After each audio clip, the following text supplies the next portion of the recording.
कि इंडिया ने एक्सपोर्ट बंद कर दिया अपनी, सो पाकिस्तान को उससे बहुत फायदा हुआ है, अबाउट 1.3 बिलियन का। मैं ये सोचता हूँ कि हमारे यहाँ कितनी जबरदस्त किन्नू की मतलब पूरी बागात है सरवोदा साइड पे, और फ्रूटर और ये यार इतनी इनोवेशन की है, वो क्यों नहीं पहुंच पाते हैं इन मंडियों में? टोटल कर्जा जो है, टोटल कर्जा वो 78,000 अरब से 82,500 अरब पे पहुंच गया। 4,400 अरब का इंक्रीज, कोई 16.28 बिलियन पर डे के हिसाब से इंक्रीज हुआ है। कि हर बिलावल है देश का मकरूज, पाँव नंगे हैं बेनजीरों के, और वाह। वही हालात हैं फकीरों के, दिन फिरे हैं फकत वजीरों के।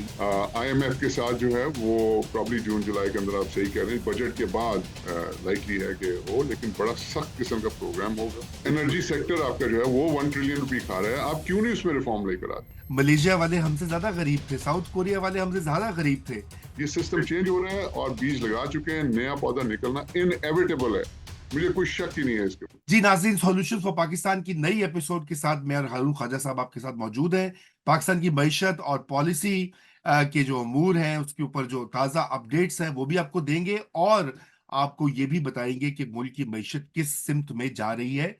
आज के जो अहम मौज़ूआत हैं वो भी पाकिस्तान की मईशत के हवाले से ही है। IMF की जो नई डील है, महंगाई और दीगर जो मैटर्स हैं उसके ऊपर बात करेंगे। वेलकम हारून साहब, एज ऑलवेज। सबसे पहले तो आपसे ये स्टार्ट करते हैं कि पाकिस्तान के जो ट्रेड के नंबर्स नए आ गए हैं, और जो हमारी तिजारत का जो सूरत हाल है, वो खसारा क्या है, कितना है, कम हुआ है, जरा उसके बारे में बताएं, और क्यों हुआ है ये भी जरा नाजरीन को समझाइए। बिस्मिल्लाहिर्रहमानिर्रहीम। तो स्ट्रेट टू द टॉपिक, नए नंबर्स आए हैं, जी। कल ही इशू हुए हैं, और एक्सपोर्ट्स पाकिस्तान की 25.6 billion, 25.6 billion, compare to last year 23.1 billion. 2.4 billion की एक्सपोर्ट्स जो है वो इंक्रीज हुई हैं। कैसे हुई हैं? बेसिकली फूड ग्रुप जो है वो 2 बिलियन का फायदा उसमें हुआ है पिछले साल से।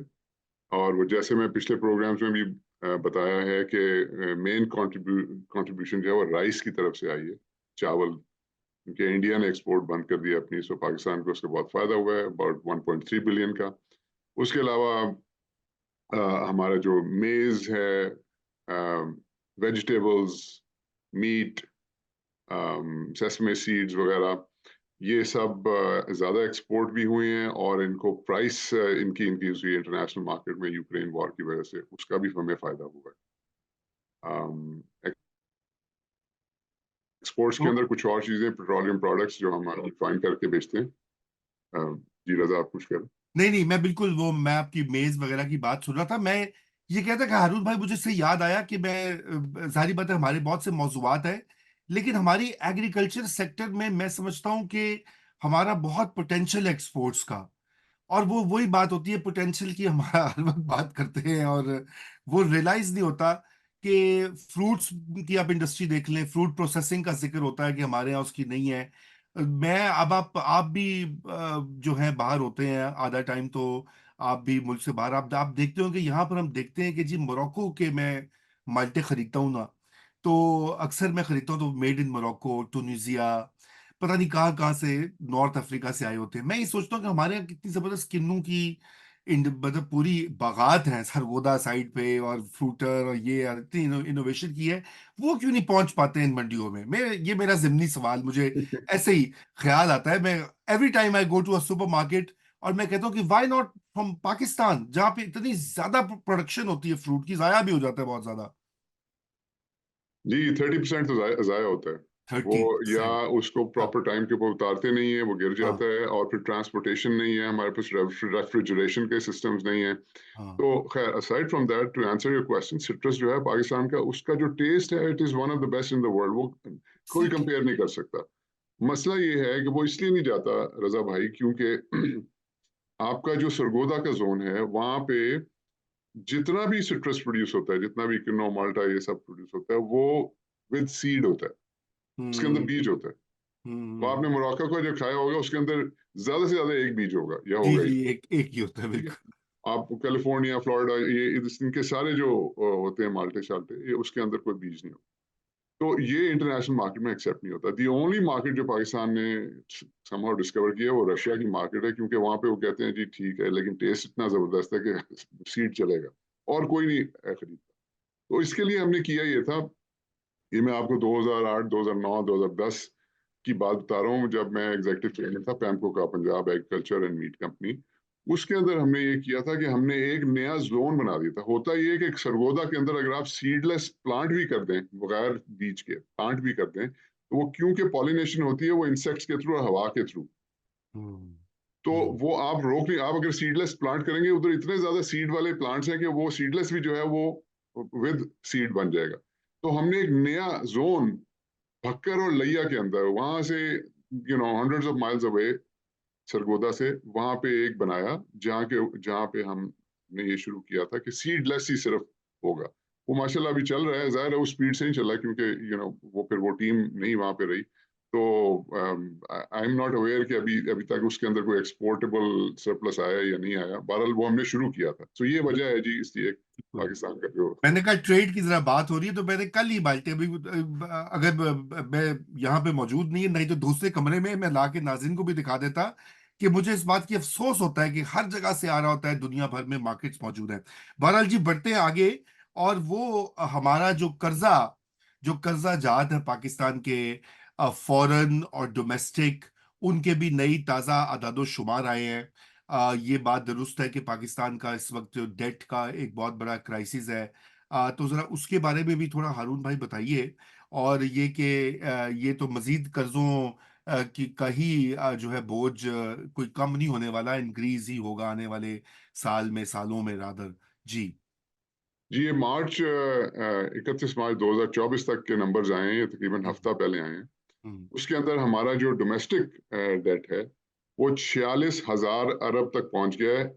ये 42,000 अरब से इंक्रीज होके 4.3 ट्रिलियन, 4,277 अरब रुपए का डेट एक्वायर हुआ है, जो तकरीबन 16 अरब रुपया पर डे के हिसाब से हम कर्जा जो है हमारी गवर्नमेंट वो ले रही है। 16 अरब रुपया पर डे। जो हमारा इंटरनेशनल डेट है वो 126 बिलियन के ऊपर था जून 2023 में, जो मार्च 2024 में 130 अरब डॉलर तक पहुंच गया। बिल्कुल। अगर इसको आप कन्वर्ट करें जो करेंसी उस वक्त की है और जो अब की है, तो टोटल कर्जा वो 78,000 अरब से 82,500 अरब पे पहुंच गया। 4,400 अरब का इंक्रीज, वही 16.28 बिलियन पर डे के हिसाब से इंक्रीज हुआ है। ये तकरीबन 79 79% हमारे जीडीपी का बनता है। अगर हम जीडीपी पाकिस्तान का वो लें जो कि गवर्नमेंट ऑफ पाकिस्तान ने प्रोजेक्ट किया हुआ है, 1,05,000 अरब रुपया according to government of Pakistan की प्रोजेक्शन, वो पाकिस्तान का जीडीपी है, जो कि इन द करंट करेंसी की जो है वैल्यू, उसके मुताबिक 378 बिलियन डॉलर्स का जीडीपी बनता है। अगर उस हिसाब से लिया जाए तो 79% जो है हमारा कर्जा जीडीपी का बनता है। तो ये है जनाब, कोई इतनी अच्छी न्यूज नहीं है। 16-17 अरब रुपीज पर डे गवर्नमेंट जो है वो बोरो कर रही है, और पिछले 9 महीने में 4 बिलियन डॉलर का आपका फॉरेन कर्जा बढ़ा है। बढ़ाएं। बिल्कुल बिल्कुल। तो ये कर्जा जो है और डोमेस्टिक का बहुत ज्यादा मुझे ये याद आ गया हारून भाई के, ये देखिए 2024 है। तो 1988 में जब बेनजीर भुट्टो की पहली गवर्नमेंट आई थी, वो वजीर आजम बनी, बड़ी उम्मीद थी। तो हबीब जालिब की एक नज्म थी, तो वो आपका जो वो आप तो आदादो शुमार की सीरियस बात करें, मैंने कहा ये वो उसका एक शेर मुझे याद है कि हर बिलावल है देश का मकरूज, पाँव नंगे हैं बेनजीरों के। और वाह। वही हालात हैं फकीरों के, दिन फिरे हैं फकत वजीरों के। ये 40 साल तकरीबन होने को है, ये आज दुबई भी। लीग्स में वो मैं पढ़ रहा था एक पोस्ट कि जो गरीब लोग हैं वो दुबई जाके वहां से पैसे पाकिस्तान भेजते हैं, और जो अमीर लोग हैं वो पाकिस्तान से वापस दुबई भेज देते दुबई भेजते हैं जी। अभी आपने अभी वो निकली में सारी दुबई प्रॉपर्टीज का पूरा अदद शुमार। तो ये डेट डेट मैनेजमेंट का जो है एक बहुत बड़ा सीरियस चैलेंज है। और आई होप कि हमारे पॉलिसी मेकर्स उसके ऊपर सोचें। और ये शायद आईएमएफ का प्रोग्राम का भी शायद लॉन्ग टर्म हदफ तो यही है कि किस तरह से खसारा जो है कम किया जाए, जो अभी एक नया निगोशिएट हो रहा है। और यही हमारा अगला मौजू भी है हारून भाई के, जो आईएमएफ के साथ बातचीत चल रही है पाकिस्तान की, और ये जून जून में शायद अग्रीमेंट भी हो जाएगा।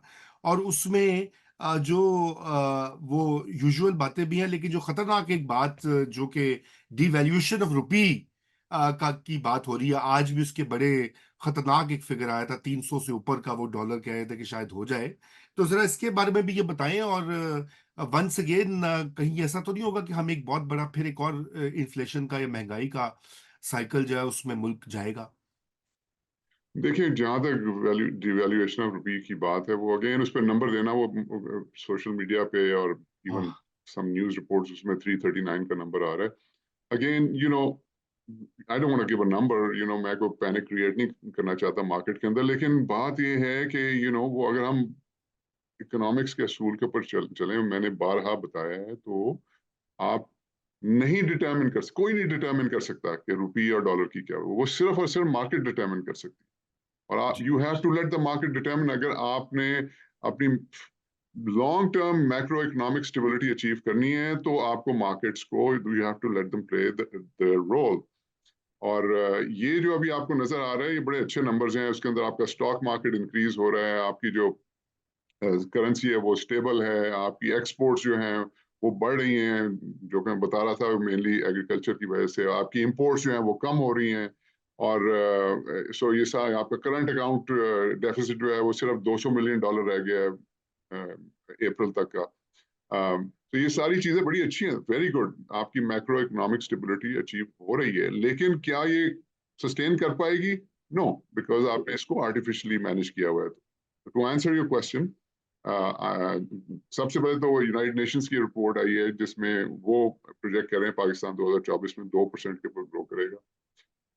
आईएमएफ के साथ जो है वो प्रॉब्ली जून जुलाई के अंदर, आप सही कह रहे हैं, बजट के बाद लाइकली है कि हो, लेकिन बड़ा सख्त किस्म का प्रोग्राम होगा उसके हम्म अंदर। वो एज यूजुअल हमारे इश्यूज क्या हैं? नंबर वन, हमारा fiscal deficit is the biggest problem, जिसके ऊपर वो कहेंगे कि जी आप अपना रेवेन्यू बढ़ाएं। रेवेन्यू बढ़ाएंगे तो वो कहेंगे टैक्सेस लगाएं। टैक्सेस लगाने की बात आएगी तो वो जिनकी जरा कमजोर गर्दन है वही हाथ में आएंगे। वो लोग जो ऑलरेडी टैक्सेस दे रहे हैं उनके ऊपर ये दोबारा टैक्स लगाना शुरू कर देंगे, सैलरी तबका और जो ऑलरेडी टैक्स दे रहे हैं। क्योंकि एफबीआर के कोई मीनिंगफुल रिफॉर्म का कोई अभी तक पिक्चर नजर नहीं आ रही। दूसरा, आपके बिजली के बिल, आपके गैस के बिल, उसको इंक्रीज करना पड़ेगा, क्योंकि उसके अंदर वो सर्कुलर डेफिसिट चल रहा है। तो ये सारी चीजें एज यूजुअल होंगी। ज्यादा टैक्सेस लगेंगे या आपकी प्राइसेस इंक्रीज होंगी, ये बिजली वगैरह की। डिवैल्यूएशन की जहां तक बात है, जाहिर है वो फोर्स करेंगे गवर्नमेंट को कि जी इसको मार्केट फोर्सेस के ऊपर छोड़ें आप, जो वैल्यूएशन है पाकिस्तान रुपए की। और अगर वो होता है तो यस, हर चीज जो है वो फिर आपको पता है पाकिस्तान के अंदर, क्योंकि इम्पोर्टेड फ्यूल है, तो उसकी प्राइस इंक्रीज होगी, जो कि हर चीज को फिर इफेक्ट करेगी, इन्फ्लेशनरी साइकिल कॉज करेगी। बिल्कुल जी, इन्फ्लेशनरी साइकिल। और फिर उससे एक नया चैलेंज जो है वो इस गवर्नमेंट के लिए भी, लेकिन सबसे बड़ा तो आम लोगों के लिए। देखिए, जो हमारा फिक्स्ड इनकम तबकात हैं, जो हमारे जिन्हें हम गरीब लोग कहते हैं, पॉवर्टी लाइन से नीचे आदि, तकरीबन अब तो 40 से 50% आबादी हो चुकी है। नंबर्स भी बड़े हैं। तो हारून भाई से मुझे ये ख्याल आता है कि ये सारी जो हमने पहले बातें की हैं, कि हमने तिजारत की बात की, हमने डेट की बात की, हमने आईएमएफ प्रोग्राम की बात की, हमने महंगाई की बात की, सारी चीजों के रूट इशू है कि पाकिस्तान की गवर्नेंस और हुक्मरानी का जो अंदाज है, हमारी पॉलिसी मेकर्स का, इलीट्स का। क्या वजह है कि हम पीछे रह गए? पड़ोस में देखें, बांग्लादेश देखें, इंडिया देखें, मतलब, और फर्स्ट वर्ल्ड को भूल जाएं, या अपने हम कॉम्परेबल चाइना देखें, हमारे वो भी हमारा नेबरहुड है, वियतनाम, मलेशिया, ये एक ही लेवल पे थे हम जब 40s से 50s से जब स्टार्ट हुई है इन सब की जर्नी का आगाज। और बस आज वही वो है। कहाँ पे है और हम कहाँ पे हैं? तो ये जो इस दौड़ में पाकिस्तान गवर्नेंस की वजह से पीछे रह गया, क्या उसके आपके नजदीक क्या वजह है कि क्यों हम उसको फिक्स नहीं कर पाए? What else Pakistan governance systems? इसके ऊपर भी थोड़ी सी बात कर लेते हैं। नहीं, बड़ा रेलेवेंट आपका सवाल है रज़ा। अब आप देखें ना कि मतलब हमने इतनी ज्यादा इन चीजों के बारे में बात की। अफसोस ये है कि वही बातें हम बार बार करी जाते हैं, क्योंकि जो नंबर्स आते हैं वो उसी तरह के होते हैं जैसे पहले नंबर्स थे। जी सो जी। मतलब है कि आपने अपना खर्चे कम करने हैं या आप अपनी इनकम बढ़ानी है। खर्चे कम करने हैं तो भाई आप स्टेट ओन्ड एंटरप्राइजेस आपका 1 ट्रिलियन रुपीस खा रही हैं, तो आप क्यों नहीं ठीक करते? हाँ आप बिल्कुल। एनर्जी सेक्टर आपका जो है वो 1 ट्रिलियन रुपी खा रहा है, आप क्यों नहीं उसमें रिफॉर्म लेकर आते? आपका जी कर्जा जो बिल्कुल। है वो 8 ट्रिलियन तक उसका डेट सर्विसिंग पहुंच गया, आप क्यों नहीं इस डेट डेट को रिड्यूस करने के, डेट को मैनेज करने के कोई तरीके? क्यों नहीं ये हाँ होता है? वो क्यों डिस्पॉन्डेंसी है? इसी तरह आपने टैक्स बेस ब्रॉड करनी है, आप एफबीआर को क्यों नहीं रिफॉर्म, क्यों आप फेल हो गए? सो ये ब्रॉडर क्वेश्चंस हैं। ये तो मैं इकोनॉमी रिलेटेड बातें कर रहा हूँ, लेकिन अगर आप एजुकेशन के अंदर बात करें, अगर आप हेल्थ के अंदर बात करें, अगर आप सिक्योरिटी, लॉ एंड ऑर्डर, हर चीज के अंदर क्यों डिस्पॉन्डेंसी है? क्यों हम, आप इतना रेलिवेंट आपका सवाल है कि बाकी सारे आगे जा रहे हैं, हम क्यों पीछे रह गए? तो रजा मेरा इसमें टेक जो है वो बड़ा क्लियर है, और मैं पहले दिन से ये कहता हूँ उसको। शायद हम इतना बोले हैं इसके ऊपर, इतना बोले हैं, एंड समटाइम्स आई थिंक पता नहीं क्यों, व्हाई इसमें कौन सी रॉकेट साइंस है, क्यों नहीं?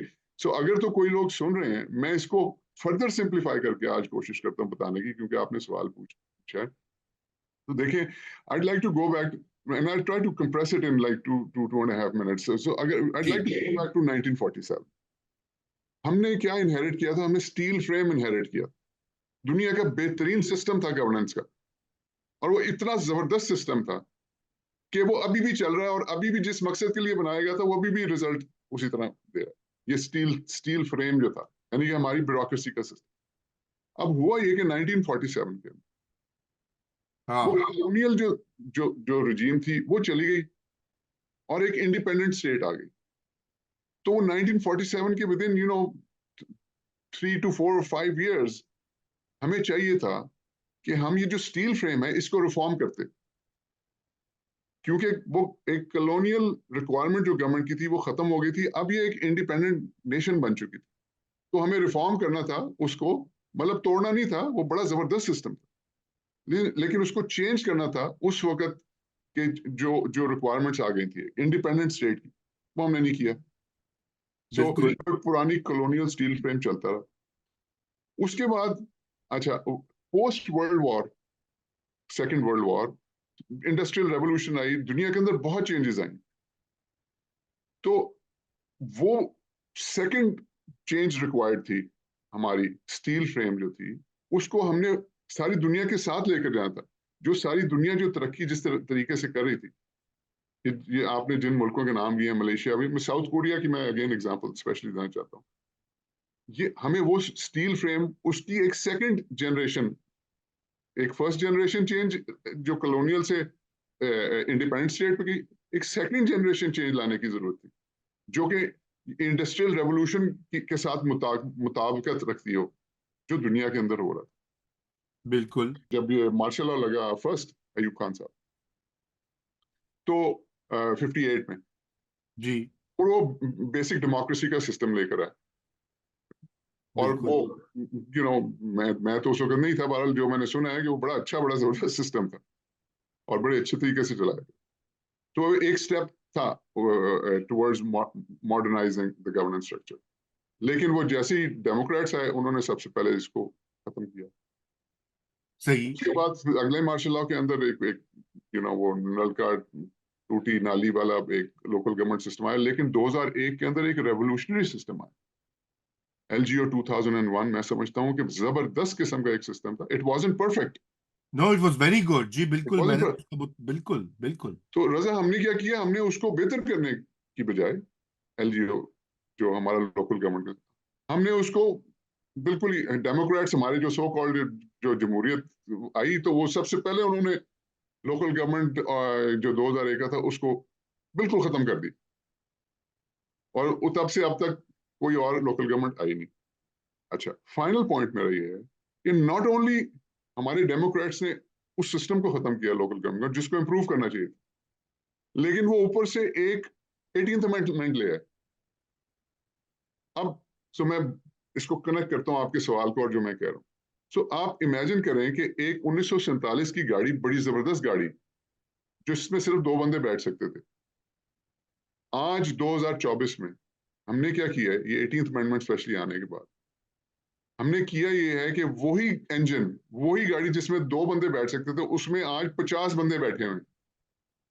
और हमने क्या किया है कि बजाय उसका इंजन चेंज करने के, हमने ऊपर ला के एक खूबसूरत सा BMW की गाड़ी की बॉडी रख दी है, उसी इंजन के ऊपर ला के रख दिया, और हम एक्सपेक्ट कर रहे हैं कि ये रिजल्ट्स देगी। तो ये जनाब हमने अपने साथ किया है।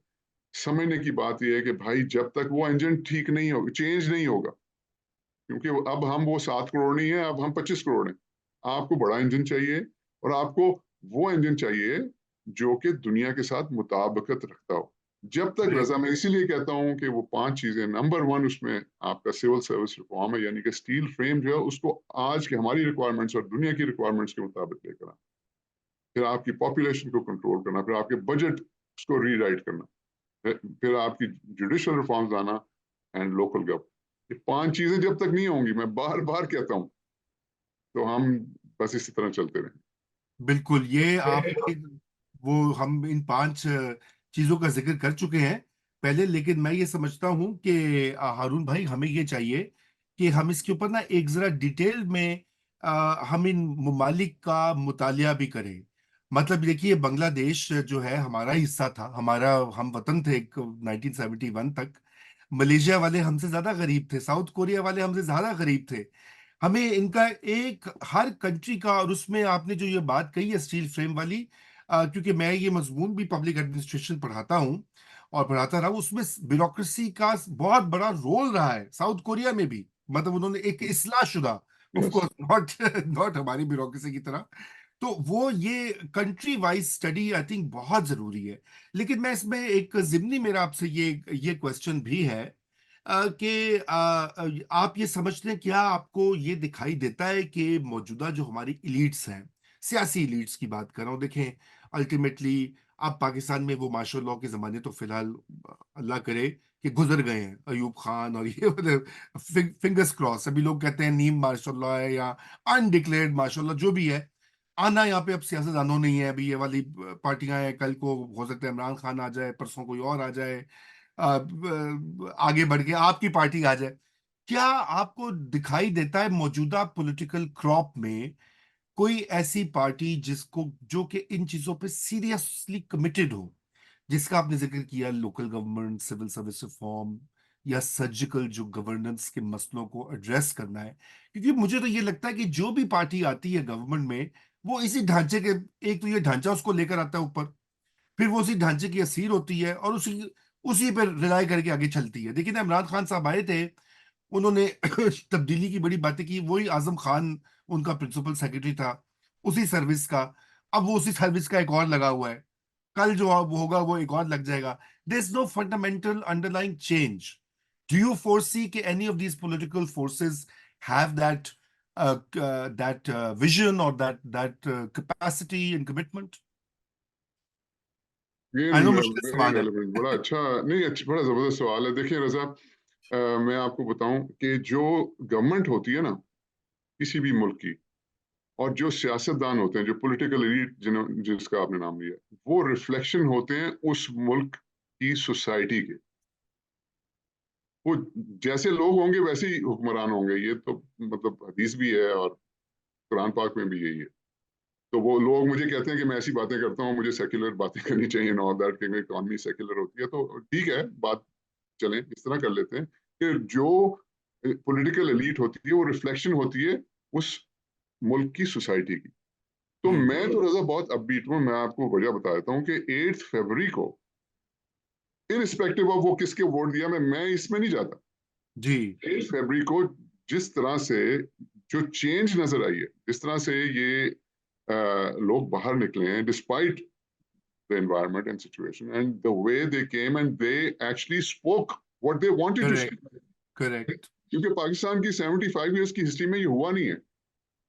People would either not come out, या वो बाहर नहीं निकले, हम्म। या वो डिसइंटरेस्टेड थे, या वो जब बाहर निकले तो उन्होंने वो जबान बोली जो कि लोग चाहते थे कि वो बोले। हाँ इस दफा ये नहीं हुआ, इस दफा लोग बाहर भी निकले, वो डिस्कनेक्टेड नहीं थे, और इस हाँ। दफा उन्होंने वो जुबान बोली जो कि लोग नहीं चाहते थे कि वो बोले, उन्होंने फिर भी वो बोला। तो मैं समझ रही बहुत बड़ी चीज, अगेन मैं क्वालिफाई कर रहा हूँ अपना कि मैं ये नहीं कह रहा कि किसी के हक या किसी के खिलाफ बात नहीं कर रहा। नहीं नहीं, मैं ऑफ कह रहा हूँ कोर्स। लोगों में ये चेंज आई है। हम्म। तो ये इसलिए मैं समझता हूँ कि पॉलिटिकल एलीट के अंदर there is bound to be a change, it's just a matter of time. और जहां तक आपने पार्टियों की बात की है, पार्टियां ऑर्गेनाइज हो रही हैं। मैं तो I can talk about Pakistan freedom movement, उसका तो मतलब यहाँ 8 साल हो गए वो। हम तो क्लेम करते हैं this is the first and only party जिसने अपना होमवर्क करके पार्टी बनाई है। तो पूरा जी। पाकिस्तान प्लान बनाया हुआ है, आज का नहीं बनाया हुआ है, उसको तो 10 साल हो गए हैं बने हुए। एंड हम तो अभी भी क्लेम करते हैं कि भाई ये अगर इसको इस तरीके से इम्प्लीमेंट करें तो 3 साल के अंदर पाकिस्तान जो है उसको डबल डिजिट ग्रोथ के अंदर पहुंच। सो आई एम वेरी अपील। दुरुस्त। तो गोया के आप होपफुल हैं, और that's a good concluding note. क्योंकि आपको पता है हमारे यहाँ अक्सर यही होता है कि ये हमारे जो मुबाहिसे होते हैं या गुफ्तगू होती है उसमें पाकिस्तान में एक और चीज जो मैं आपको, हारून भाई, उसका जिक्र करूं, और वो तफसील में हम, we don't have to talk about this. एक और चीज जो मैंने बड़ी क्लियरली देखी है कि हमारे यहाँ ये बहुत ज्यादा रिवाज हो गया है, ये जो उसे कहते हैं कनूतियत का, पेसिमिज्म का। हर बात पे वो कहते जी कुछ नहीं होना, तबाह हो गए, लुट गए, मर गए। और ये भी एक साइकी में चीज सरायत कर गई हुई है। I don't know, maybe I am meeting the wrong people और टॉकिंग टू द नहीं नहीं, रॉन्ग पीपल। सही कह रहे हैं। देखिए रजा, इसका भी मैं आपको बड़ा हाँ रेलेवेंट जवाब दूं। देखिए बात यह है कि वो 75 ईयर से कुछ नहीं हो रहा ना, हाँ। होता ही कुछ नहीं है, इसलिए जाहिर है लोग यही कहते हैं जी कुछ नहीं होना। तो पेसिमिज्म है। लेकिन मैं आपको अगेन बात ये कर रहा हूँ, देखें जब आप बीज लगाते हैं हम्म। पौधे का, तो हम्म। आप जमीन में बीज लगाते हैं, आपको पौधा नहीं नजर आता, दुरुस्त। आपको थोड़ा इंतजार करना पड़ता है पौधे के निकलने का। ओके। तो बिल्कुल। 8 फरवरी को बीज लगा दिया है आप लोगों ने, हम्म। पाकिस्तानी कौम ने बीज लगा दी है। तो अगर पौधा नजर नहीं आ रहा तो उसमें पेसिमिस्ट होने की कोई बात नहीं है। It's just a matter of time, ये कुछ देर में पौधा बाहर आ जाएगा। आप लगा चुके हैं बीज, और जो आपको नजर आ रहे हैं वो वो आप ये समझिए कि जब जब किसी ट्रक को या किसी बस को ब्रेक लगती है तो वो सही। उधर भी स्टिल हो जाता है, उसका मोमेंटम थोड़ा चलता है। ये अब ये पुराना सिस्टम खत्म हो रहा है, ये जा रहा है, इसको नहीं कोई रोक सकता। ये सिस्टम चेंज हो रहा है और बीज लगा चुके हैं, नया पौधा निकलना इनएविटेबल है, मुझे कोई शक ही नहीं है इसके ऊपर। बिल्कुल बिल्कुल। ये बहुत अच्छी, इसी हमारा parting note is very hopeful. तो हारून भाई, thank you for the time. और ये जो कंट्रीज वाला मामला है और नाज़रीन के सवालात हैं, ये हम अगले वीक उनको एड्रेस करेंगे। कुछ क्वेश्चंस और कमेंट्स पेंडिंग है, इंशाल्लाह वो भी, उनके ऊपर भी बात करेंगे। खुसूसन ये जो आपने सेक्युलर वगैरह इसका जिक्र किया है, मैं चाहता हूँ इसके ऊपर भी जरा थोड़ी सी हम बात करें जरूर, क्योंकि ये अक्सर ये नुक्ता आ जाता है। बहरहाल आज के लिए इतना ही नाज़रीन, आपसे अगले हफ्ते मुलाकात होगी। इजाजत दीजिए, खुदा हाफिज।